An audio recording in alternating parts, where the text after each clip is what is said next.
Hello everyone and welcome to a new video from Your Overwatch. I'm Eddie the Chump and today we're going to be talking about ideas for positive changes that could really make a difference to a lot of people's experience with the game. Now it should have escaped nobody's attention that the most recent event, Summer Games 2018, has come in for some criticism. Some people see it as a bit lackluster, the skins apart from a few exceptions, a little uninspired. And the fact that it just came with Lucio Ball for the third year in a row has left some asking, is that it? Well, I think some of that criticism is fair, but we always have to remember, as I said in another video, the Overwatch team at Blizzard do have to prioritize their time appropriately. Because we can't see what else they've been doing, it can appear quite falsely to not be very much in the absence of evidence. But be assured, I've no doubt some fairly large scale additions to the game are being worked on concurrently with everything we already have. The point of this video, and I understand that this can frustrate devs when they see YouTubers open their fat mouths and act like they have all the answers, sorry Jeff, that's not our intention, is to try and imagine features and modes that the game doesn't have currently that it could really use. I'm going to be splitting these up into two groups. Firstly, there's the fun stuff, like the game modes, event improvements, new investment reward systems, things like that. The second category is slightly more nerdy and hardcore, and that's some of the deeper lying systemic changes we think the game could do with. Things like role queue, the state of ranked and quick play, pick ban, etc. So without further ado, let's jump straight in. Player investment. Right, so one thing I think Overwatch could really use is more systems that encourage and reward player investment. Part of the underlying dissatisfaction with the most recent event is A, we've seen most of it before, and B, how players access new content is rudimentary and uninteresting. Take my personal experience. I really wanted the Cabana Ana skin. She's in my top 2 favourite heroes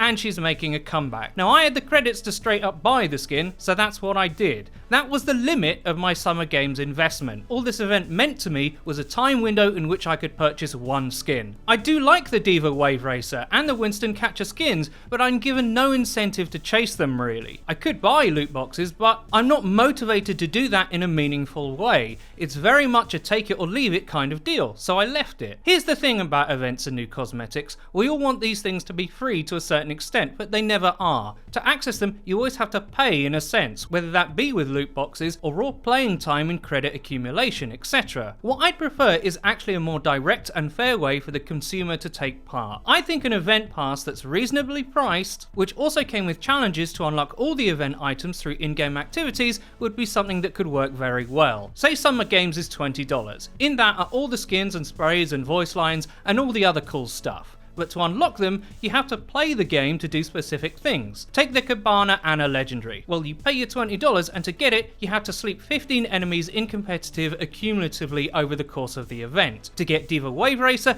you have to get 10 ultimate eliminations in quick play, things like that. What I'm talking about is giving genuine reasons for the player to keep returning to the game. Now some of you might balk at extra cost, but the reality is, as I pointed out earlier, we already do pay that cost, just not in a direct and empowering way. It would of course be optional, it wouldn't lock you out from playing the game, just from the event extras. The control would also be in the consumer's hands. If an event is lackluster and people don't see it as worth the money, they can very effectively vote with their wallets. Just in the comment section with a show of hands, if an event pass was in place, how many of you would have bought it for Summer Games 2018? At $20 for everything, I would have probably gone for it, but I'm not going to gamble money on loot boxes and just hope I get what I want. The next thing I'm going to talk about is we do need new game modes, at least in the arcade, maybe even with competitive variants to spice things up. Now we've had Comp Lucio Ball, Deathmatch and some others, but I think the most recent event really shows what the community is hungry for. There were tons of little modes that people created for themselves all over Reddit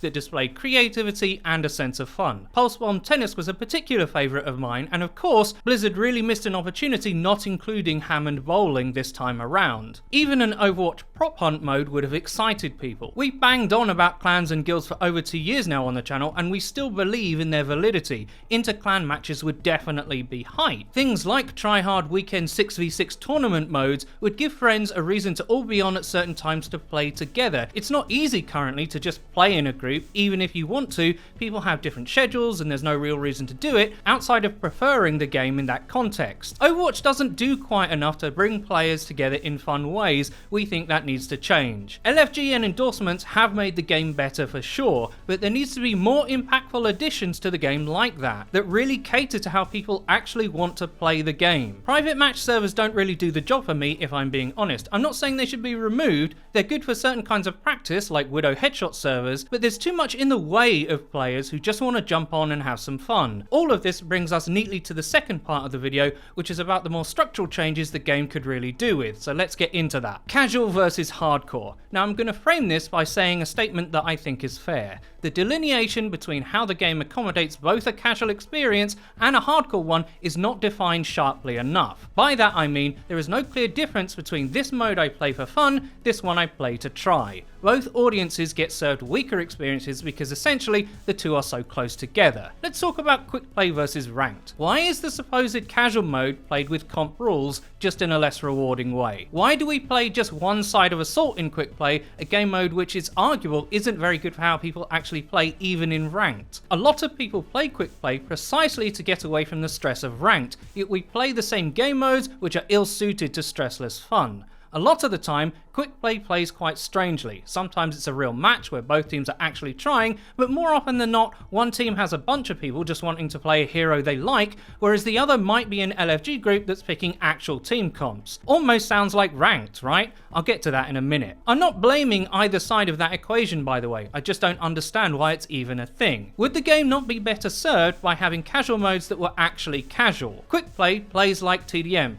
but isn't TDM, so players get full held by cheese on modes that don't suit the pick up and play mindset. Now there's probably some of you who love quick play, and I do understand that. LFG has made quick play really good from a certain point of view, and that's mostly because it has some form of role queue. For people who group up using the LFG tool, playing quick play with distinct roles can be very fun, but at that point you're basically playing a legitimate form of Overwatch. It's no longer casual if you're taking the time to organise people by their skill sets. That brings us onto the supposed serious mode, ranked. Ranked should not be Quick Play Plus, which it is, and the reason for that is the game doesn't systematically reflect how people want to play the game. A lot of players don't or can't play more than one role or a few heroes within a role. The game's just too hard. Ranked is built to accommodate the perfect situation, where every player uses the correct hero and toolset for the right job. But that's not where the player base is. Most people have mains and just really want to play that even in ranked. This creates several problems. Firstly, ranks are kind of difficult to get right. You might be a 2900 Moira, but that doesn't mean you're a 2900 Winston, which is a problem if you're expected to play at that level across all roles. Secondly, and this is key,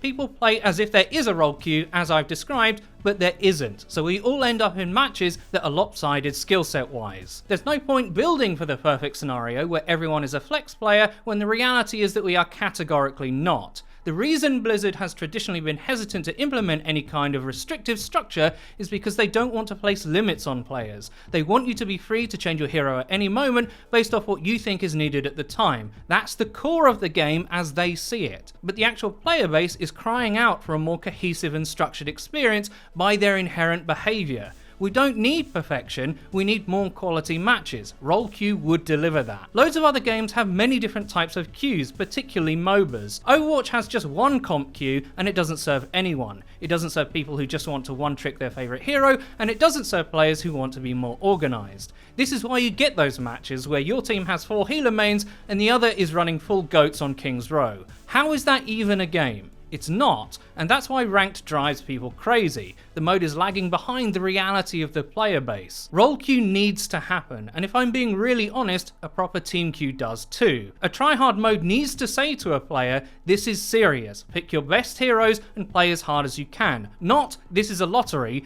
good luck hopefully getting to play what you're good at, I know you play Anna but play a tank you've never really played before to the same level or you're gonna lose GG. Now current ranked desperately needs role queue as I've said, but what about changes that could toy around with new and different ways to play the game at the most competitive level? Well, this is where I'm going to talk about pick ban. At this point, there are arguably enough heroes to have a pick ban rule set, and the advantages it has over traditional pick are quite interesting. Firstly, cheese comps or hugely powerful combos dissolve naturally in a system like this. Part of the problem is that because of the way the game works currently, Blizzard has to base its balance changes around team play that sadly is lacking in a lot of the game modes. This distorts the effectiveness of certain patches. With pick ban, nobody could ever run mirrored goats for 4 hours like they did in the Korean Contenders Finals. Easy synergies like Pharah and Mercy would be much less common, and genuine creativity would actually be rewarded. I'll ask you a simple question. Does anybody really want goats to be a thing? Because it is currently, the devs have to balance the game with that being a factor. A draft pick ban mode would remove those concerns almost entirely because it's unimaginable that in that system, teams would allow it through. Take a hero like Mei.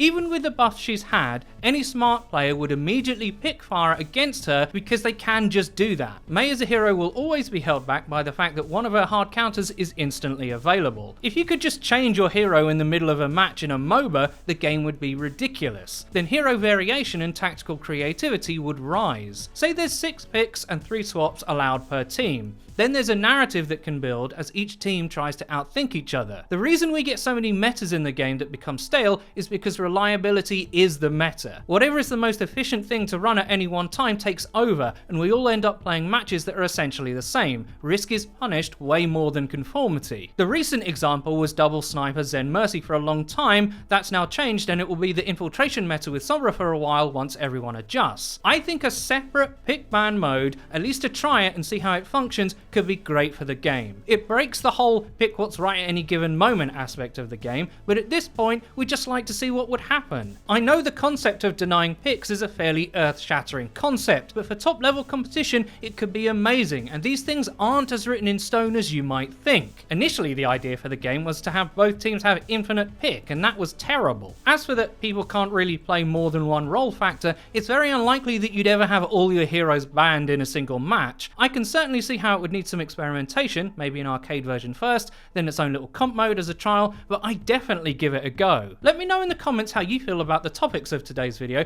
I've covered quite a lot, so I expect you guys will have quite a lot to say. As always, we'd love to read your feedback. I really hope you enjoyed the video. If you did, please don't forget to leave a rating. If you never want to miss another video of ours again, please click the bell icon next to the subscribe button on our channel to join the notification squad. You'll be in great company. And finally, please follow the Your Overwatch Twitter. It's where you can find updates about new videos and other cool stuff. I've been Eddie the Chump, and until next time.